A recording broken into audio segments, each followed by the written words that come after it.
everyone, and welcome back. It's Monday. The thing that I said was going to happen at some point happened, and I missed a day.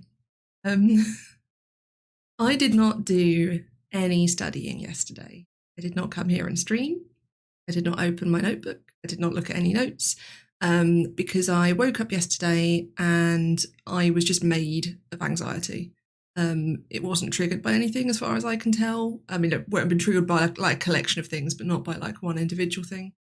I just woke up with my chest in a vice, feeling nauseous, and my brain running at 1,000 miles a minute. So I spent much of my day doing a jigsaw puzzle, listening to a podcast, because podcasts work quite well to like counter my brain weasels. And jigsaws give me something to do with my hands, and also jigsaws are amazing.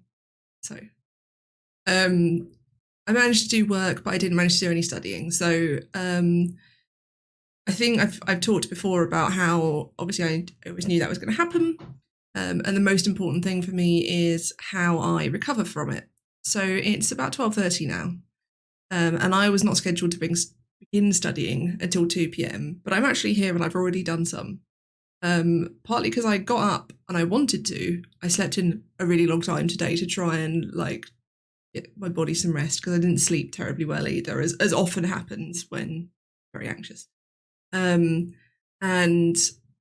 yeah, so I got up and actually went, I might actually go and study now and make those hours up a bit. So that's what I've been doing. I've read a couple more articles in this book, so I'm now on page 97 of 207 now. So the end is actually in sight. In that I'm almost halfway. I'm aware of the theoretical existence of the end of this book. I'm sure a lot of it at the end is like citations and stuff as well, although I think they're mostly at the end of each article. So maybe not. Maybe I'm not that lucky. It is still very useful, which is why I'm continuing to go through it. But yeah, I'm a bit bored of it now. But also, I don't have any.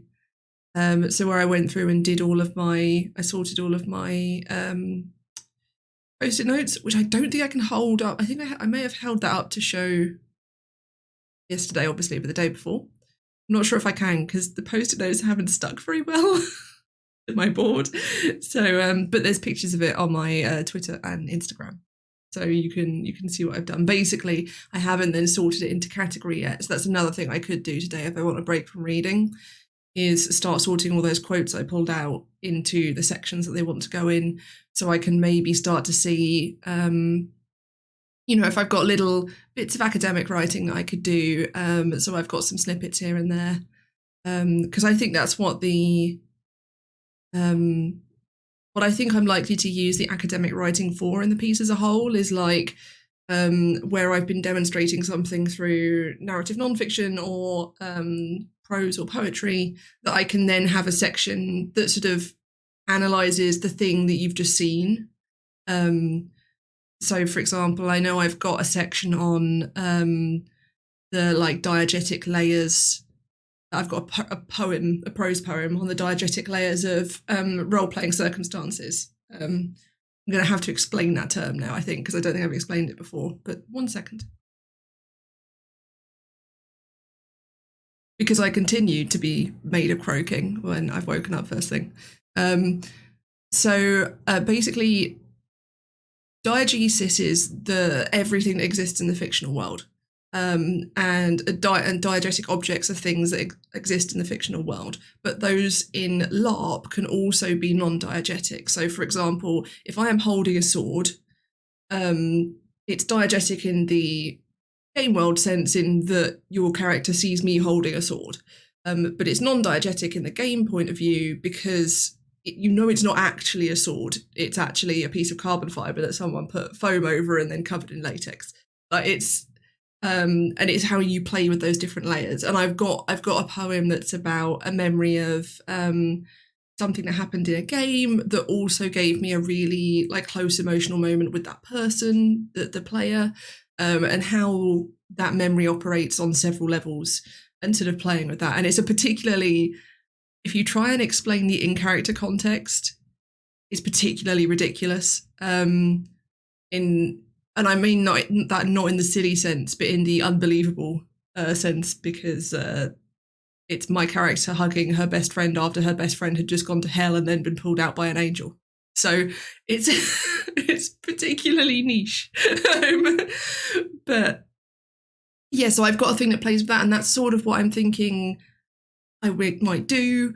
And this is a thing that I'm realizing as I'm speaking aloud. So that's very cool. And that's proof that this is still useful, and also that I'm still hitting my bloody hand on the table. And also I've completely forgotten to turn captions on.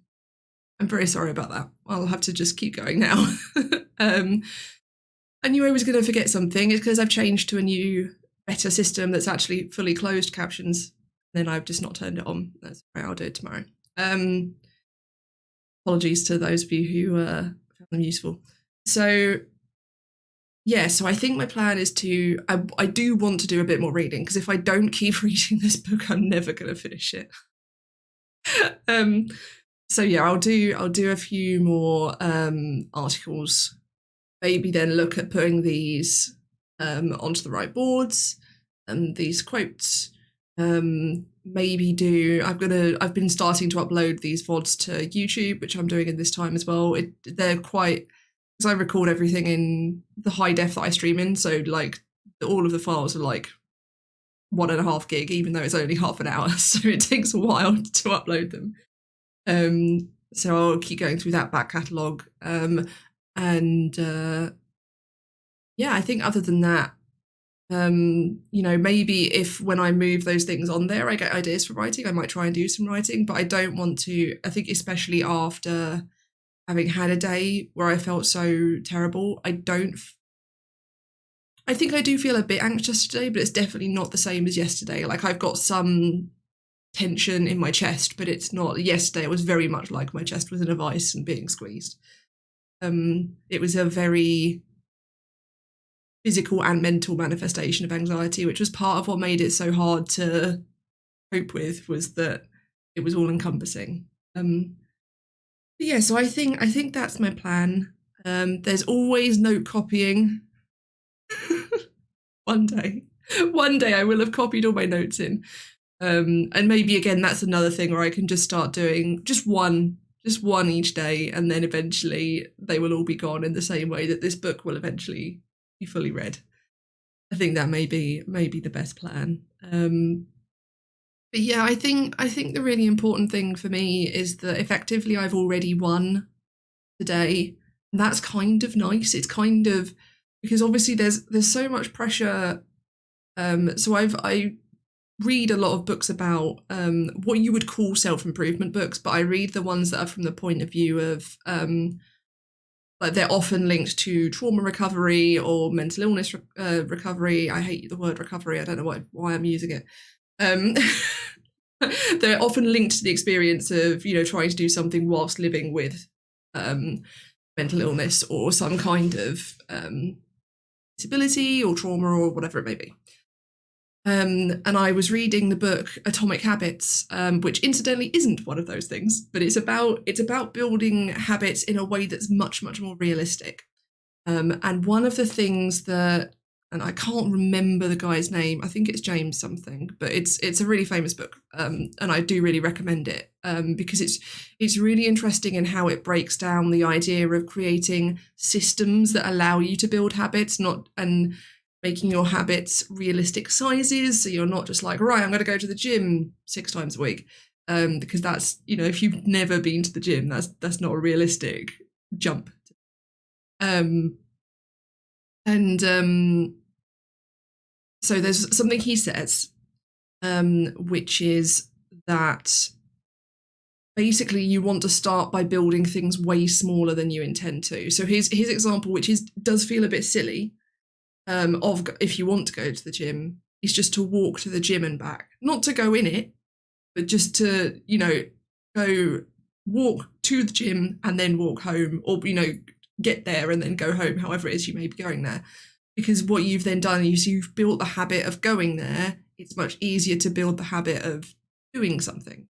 So in the same way that I'm trying to build the habit of doing 3 hours of studying every day, or turning up to 3 hours of studying every day, it's much easier then to build it up. But then he goes on to say that the most important thing when learning to maintain a habit is accepting that inevitably at some point you're going to miss a day. You're going to be unwell, something's going to come up, there's going to be an emergency at work and you had to rush in at the time where you'd normally be doing whatever habits, something will happen that will cause you to miss one or more of your habits.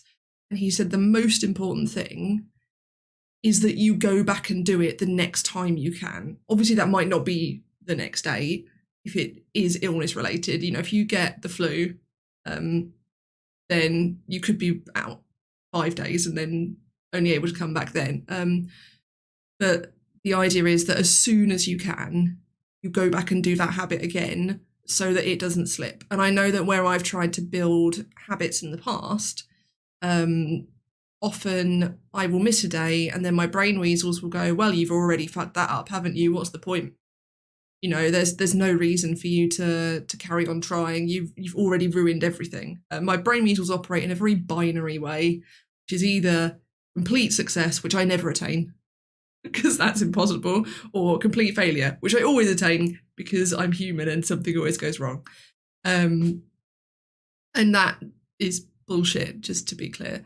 But even still, the need to prove that I haven't failed by missing one day is very important, because obviously the bigger failure would be if I'd gotten up, felt that bad, and then gone, no, you have to go and study anyway, because that's terrible for my well-being.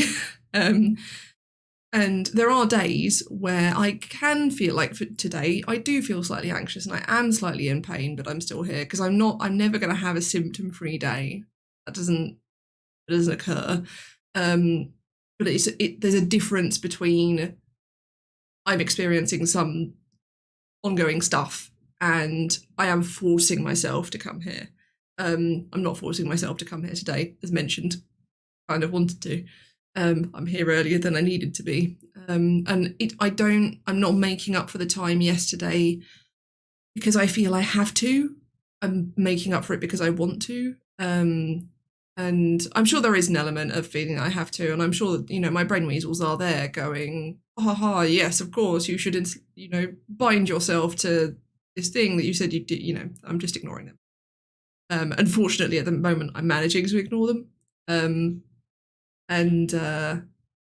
So I have already won by showing up. Renee. This is gonna I have actually got the ability to make emotes for my channel, so maybe I need a thanks Brene channel for my shrine. So I mean, anything. Also, one of the other things I then did was, because I was tempted to just load this up straight away and then just chat about what I was planning to do today, but I didn't. I did some reading first, and that has then further cemented that, because I can't use this as a way of procrastinating, which, as much as it's useful, it's also totally possible for me to do that. If I was just now I'll spend the next 4 hours uploading videos, when uploading videos actually consists of me putting it in the upload box and then waiting for an hour for each video to upload.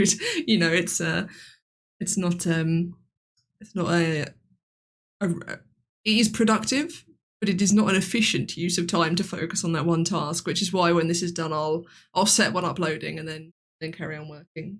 And I think I maybe want to have a bit of a think about what I want to do next week. I mean, I've got my supervision on Friday, which is scary, because I'm getting critique on my writing, and that's always terrifying, even though it's from a person that I know and trust and think is wonderful. I've not had a critique on my writing before, so that's it's still, I think it's almost more scary when it's a person you like, because you you want them to like your writing as an extension of wanting them to like you. So we'll see. I'm sure it will be fine. But yeah, and it does feel, because it is absolutely a milestone, and having that first supervision. So officially I get 3 hours of supervision total across my whole dissertation. And the general plan we have was to do 1 hour early on, 1 hour somewhere in the middle, 1 hour towards the end. And I'm going to stick with that. But my supervisor's lovely and still giving me support via email in the interim. Because that's all we've done thus far is exchanged emails, albeit like 1 email every 2 months because of everything that's gone on. Yeah, and I think because it is a big milestone thing, it's also going to feel significant from that. But there's also the question of, because obviously I'll get her feedback sort of on that specific bit of writing, and we can talk a bit about, the style I'm going for and that sort of general thing. But I'm definitely thinking about what I want my next milestone to be. I know my final milestone is having it done and handing it in. One of the big, probably like penultimate milestones is what I've talked about, being the end of October, of having a draft done that I can then spend the last few weeks editing and proofing and so forth. And obviously, somewhere between now and then, I need some other milestones. But I don't want them too frequently. It's not like I don't want one every week, because that will be too stressful. So I think maybe setting one for the end of September, which is 2 weeks from now, which is also my birthday. But let's maybe not make the milestone deadline my birthday. It's also like a Wednesday, so it's not a day I'll be studying. Then one halfway through October, and then one. So the obvious thing to do for that then, and this is, I'm very much into thinking aloud territory now, because we've reached the end of what I was planning to talk about. So if I need 12,000 words by the end of October, the logical thing is that I need to sort of stagger that out. So effectively that's 6 weeks away. So that's 2,000 words a week. Is it? No. Yes, it is. Oh no, it's too early for maths. Yeah, it is. It is 2,000 words a week. And I've already got some. So I think realistically, it's like saying I want to be, that then is that I want to be at 8,000 halfway through October, and I want to be at 6,000 at the start of October. Yeah. Which is about right, actually, because I've got I've got 6,000 right now, but that includes all of my, I may not include this notes. I need to sort that in Scrivener, actually, is to go through and separate I think this is going in the draft, or I currently have this in the draft, from this is just me stashing things to move them in as necessary, which is what where I grabbed all of my old LARP writing. Not all of my old LARP writing, that would be way more than 3,000 words.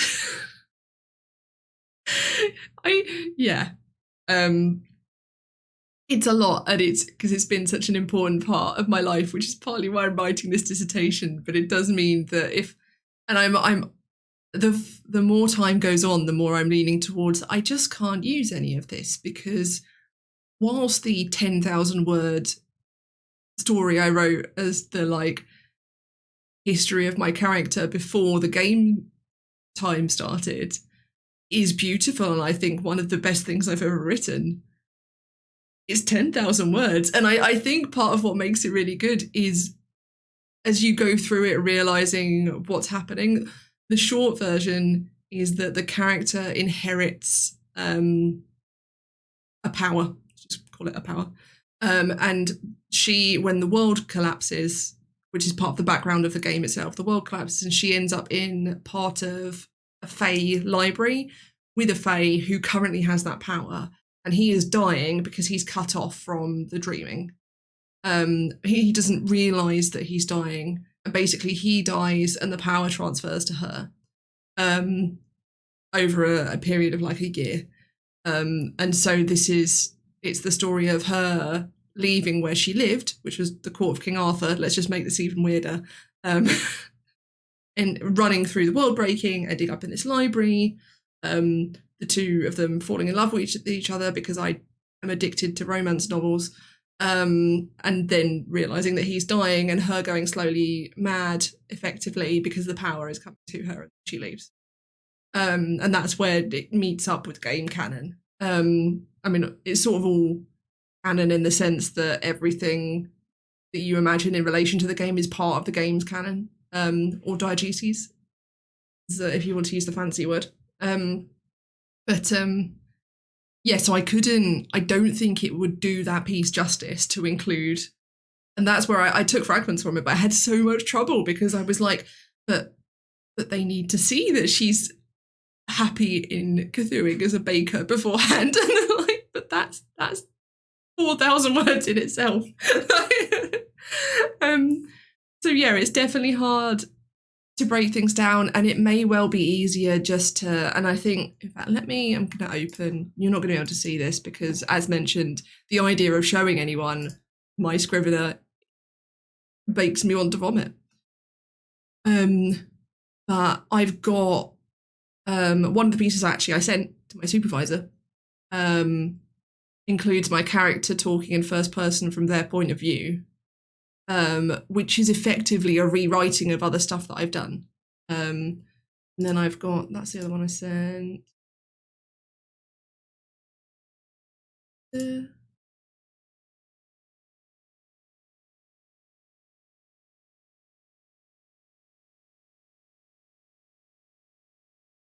I've actually got a piece that I wrote about the struggle to separate things into fragments, which is, I'd forgotten I'd written. Yeah, so I need to go through these and sort them out. But if I keep looking at those, then I'm just going to get distracted, and then that will be very boring for you. But yeah, and I think I've gotten to a place where I'm excited by what I'm going to find when I start writing again, and I think that's why I've managed to get up and come here early and to start doing stuff, because I want to be able to bring. So there's a thing in all the stuff that I've been reading about how, like, the problems of documenting roleplay in general, but especially LARP. It's a little bit easier, but still not possible to document tabletop role-playing games. So for example, you've got a lot of streamed tabletop role-playing games, but you're not truly documenting the experience of that role-playing game because you're not documenting the experience of being that person in that game, which is the only true way to document the experience of role-playing, because you can't experience role-play as an audience. Effectively, at that point, you're experiencing a TV series made from a roleplay game. With LARP, this is even harder because you need to be physically present there, and then if you're physically present there, you have a way in which you relate to it in some way, be that through being a referee or organizer, through playing it, in which case I read an article by someone who had gone into, and I want to say it was LT, one of the big British fest games, and had effectively followed them around, but had joined in the game as a player. And she was saying that one of the problems she had was how to take field notes, because you can't, when you're in character, whip out your out of character like field notes book and be like, writing it down, because you're there as your character doing that, and it's not one of the things that there's things that people excuse in the process of upholding the belief of the diegetic framework. But for example, if you pull out, like, a lot of games have character sheets for noting down what power you've used and stuff. A lot of games will color code them, so just to ignore anything is that color, or you can generally tell when someone's doing that sort of thing, and you politely ignore that. But if you were to pull out just a notebook and start writing, that would be very different, and it would be weird.